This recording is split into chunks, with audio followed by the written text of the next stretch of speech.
suspect you have questions. Hello my lovelies, it's Corvus here, and oh my gosh, we got a trailer! Oh, after so long, I am so excited! Oh my gosh. So today we're going to be analysing the trailer and coming up with some theories. So we got one 3D model, a mural, and a voice line. Well, let's do this. First, let's talk about the first thing in the trailer. The lyrium idol from Dragon Age 2, which has had a glow up and is looking tight. Okay, so we have the lyrium idol. That is one certain thing we know from the trailer. So let's start off by recapping what we know of the idol so far. We first encounter the idol as Hawk in the Deep Roads within the Primal Thaig during Act 1 of Dragon Age 2. It was forged and worshipped by the Dwarves of the Thaig long ago, and it was lost after the mysterious fall of the Thaig, which does sound suspicious. It is actually the first appearance of red lyrium in the franchise. Though the original thought was that it was always made out of red lyrium, the fact that the lyrium spread over it as we pan across the model could indicate that the lyrium was infused after its creation. When Varric's brother Bartrand gets a hold of the idol, he promptly abandons the group and leaves them to their deaths by sealing them in the Thaig. During Varric's companion quest, Family Matter, we encounter it again, as it is revealed that it has driven Bartrand mad with hearing the voices from the idol. He then sold it after forcing his servants to eat lyrium to hear it, but he did keep a piece, which in turn attracted evil spirits. When Hawk retrieves the shard, what could be an important future choice for the game shows up. Give the shard to Varric, which he then uses in Bianca, or give it to Sandal, who makes it into a primeval lyrium rune. Okay, so this could have dire consequences, I feel like. I mean, the shard attracted evil spirits, drives its owners mad, and is red lyrium anyway. So, if you gave it to Varric, he may be in a bit of trouble. Sandal, I think he can handle it. At the end of the game, it was revealed that Meredith had brought the idol and had made it into a sword. And just like Bartrand, she was driven mad by it. But she also gained powers from it, which include bringing statues to life and briefly flying. So, fair to say this is a very powerful item. But when she overuses it, the sword turns to dust, and Meredith has turned into a statue, which we know is in the Black Emporium currently. So, the idol's gone then? It's dust? Well, not necessarily, because Samson wields it in Inquisition after reforging it, using Elven, Tevinter, and Blight magics. So it's far from lost. In fact, the Inquisitor can obtain it after defeating Samson, with this ominous line in the description, after stating it surely can't be the same sword of Meredith's reforged. One wonders what the sword cannot be next, in the hands of the Inquisitor, if they are not careful. So that's the last thing we know about the idol. Varric or Sandal have a shard, and the rest of it is in the sword that is somewhere. We don't know if it's in Skyhold, or if the Inquisitor still has it, or anything. But apparently it's going to be made whole again, which, if they can reforge dust into a sword, they can remake the idol. That's at least why I believe it's the same idol. Do you think in order to make it whole, if it's in Bianca, Bianca will have to be destroyed? God, poor Varric. Now in the Dragon Age Deception comic, it is mentioned that a weapon infused with red lyrium was stolen from Kirkwall by a magister who very well could work for Solus, and given to House Daenerys? Oh no. Oh god. Could Samson's sword have ended up in Kirkwall, or is it another weapon? Also, apparently the author said Fen Haral wouldn't have approved of the trade. However, the comics are separate from the game in terms of what is canon, but it's entirely possible that the writers took this from the information they had on the next game. Okay, so, who are the people in the idol? Is it actually a person or a carving? Why is the mummified crown person holding the skeletal person by the head? Well, some clues to the identity is in the crown. That style of crown can be found in both depictions of Murals and Undressed. And it's entirely possible that they are not two separate people, but Murals taking a new form, like we know she has done with Flemeth, who also wears a crown very similar to the one on the idol. Now, it's unclear if this is a sculpture or not, but judging by the gory details, I'm leaning towards that these are actual people trapped in the idol. But it could just be a really good carving. It's really hard to say. But either way, who are these poor souls? Well, it could be Undressed, that she could have somehow become the idol, that she wasn't burnt at all. We know the Chantry lies all the time. Maybe Undressed's death was another. This could also explain who the other figure is. It's Chattin. In the tale, he and hundreds of elves charged the pyre Undressed was on, but all were killed in the attempt. Could Chattin have made it to Undressed's side, and both died together? And whether that image was carved or formed by corrupted lyrium around them? That moment was immortalised in the idol. Actually, I have a few thoughts on Chattin, but I think I'll give him his own video. But that's my theory at least about what the idol is. Also, you can switch Undressed and Chattin with Murals and Venharol because it's likely they are the same people. Okay, but why is this idol seemingly the goal? What is Solus going to do with it? Well, judging by the fact that his last attempt was to get Corypheus to shatter the veil, he very well could be using the idol for the same purpose. After the idol, we zoom out into a mural. Gotta love the murals! And slowly the scene is revealed to us. So, let's start off with the 7 domes that make up the circle that borders the idol, 2 of which are golden. The 2 main theories are that these represent the 7 Evanurus, Venharol and Murals do not count in this theory, or the 7 Blights / Archdemons. However, these 2 groups may very well be connected anyway.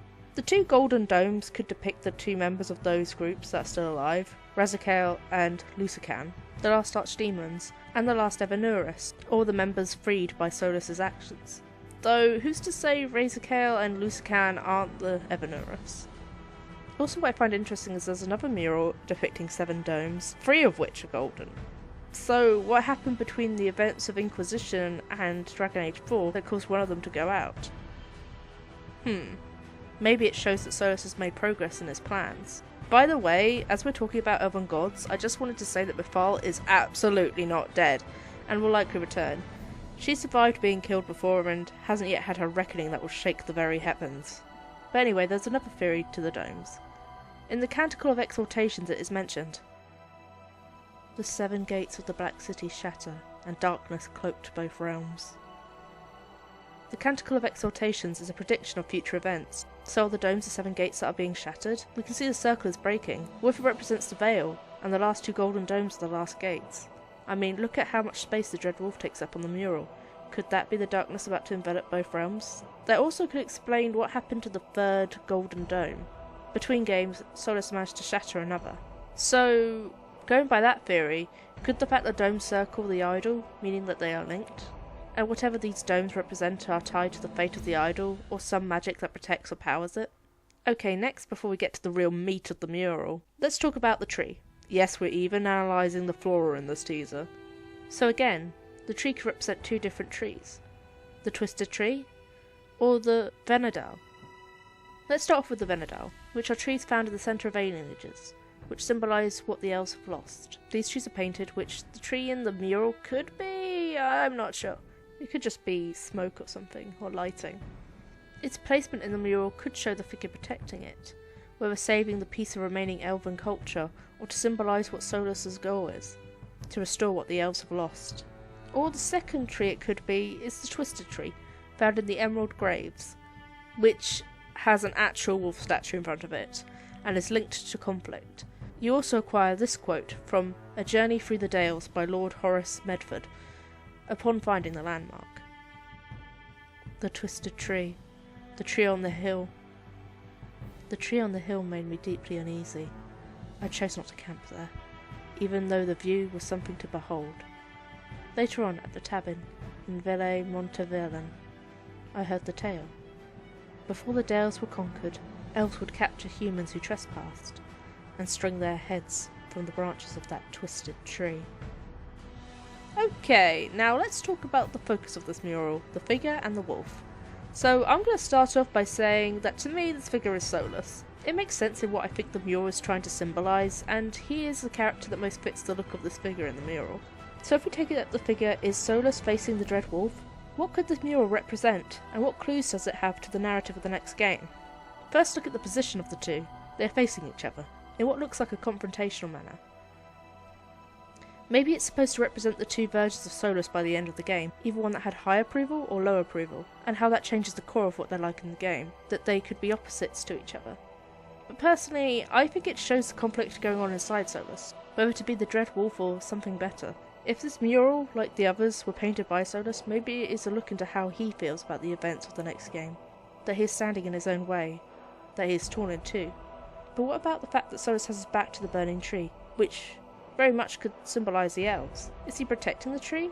Has the sight of the world burning caused him to turn on the Dread Wolf? Or has he turned his back on his goal? Or does he not care about the culture that he burns along the way? On the wolf itself, it's very similar to Solus's endgame tarot card. The large looming figure, the 3 red eyes, its smoke-like texture. However, these wisps of smoke connecting Solus and the wolf are gone. Instead of standing in its shadow, he now turns to face it. The wolf now appears aggressive to Solus. Its lips look curled, exposing long, sharp teeth. It's snarling at him. In other murals, Solus walks side by side with the wolf. It's placid, a benevolent figure. But this depiction is just menacing. As well as this, both Solus and the Dreadwolf's eyes are red. Now, when it comes to Solus, it's a bit faint, but it doesn't seem natural. The wolf has been depicted with red eyes before, but in early Solus murals it isn't. What changed? Maybe Solus is slowly turning against the Dreadwolf, making him depicted with red eyes to show evil. Maybe that's what he did with this mural on himself, turning his eyes red. But the most likely theory for me is the corruption of the red lyrium. Victims of red lyrium have their eyes turn red. So, has Solus been corrupted by it? By the idol, or by the methods he used to acquire it? Last thing about the mural I want to mention is the fire. Could it be the world burning around Solus, that he will succeed, and in doing so lay the world asunder? If Solus does succeed and the veil is shattered, the Evanurus are freed, the Titans will wake up, the magic will return, and likely a lot of Blight shenanigans. So, Phaedus could be pretty fucked. So we covered the idol and the mural. So what else were we gifted? Ah yes, the one voice line. So, you found me at last. I suspect you have questions. So it's pretty much the same voice line from Trespasser. I suspect you have questions. Because irony, I guess. We do get So, you found me at last. indicating there's been a large passage of time since the whole conflict began. Now, the use of the familiar dialogue and the at last part could indicate that Solus is talking to someone he knows has been after him for a long time, the Inquisitor, and is referencing their last meeting in Trespasser. But it could be seen as Solus meeting anyone he knows has been after him for a long time, even a new protagonist. The line is too vague to say for certain, and even then, even if it was the Inquisitor, it doesn't mean they're the main protagonist of Dragon Age 4. And I have my thoughts on the Inquisitor being the protagonist, but I will save them for another video. But anyway, I don't know. It does sound like a line coming from the last showdown of the game, so maybe who he's speaking to will be the one we follow throughout the rest of the game. I'm thinking way too much about this. I suspect you have questions. What has been remarked on is the tone of Solus's voice. He sounds tired, and there is something about it that reminds me of the voices of people poisoned by red lyrium, feeding into the theory that Solus is corrupted. And lastly, we fade out to the hashtag, the Dreadwolf rises, and we collectively lose our shit. So that was my long analysis of a 1-minute teaser, but it was fun to make, and I hope you all enjoyed it too. Do you have any thoughts on the teaser? Any theories about Dragon Age 4? Leave them down in the comments. But for now, I will leave you with Sandal. Thank you so much for watching, guys, and I will see you in the next video. Best wishes for 2019 and Happy New Year! One day the magic will come back. All of it. Everyone will be just like they were. The shadows will part, and the skies will open wide. When he rises, everyone will see.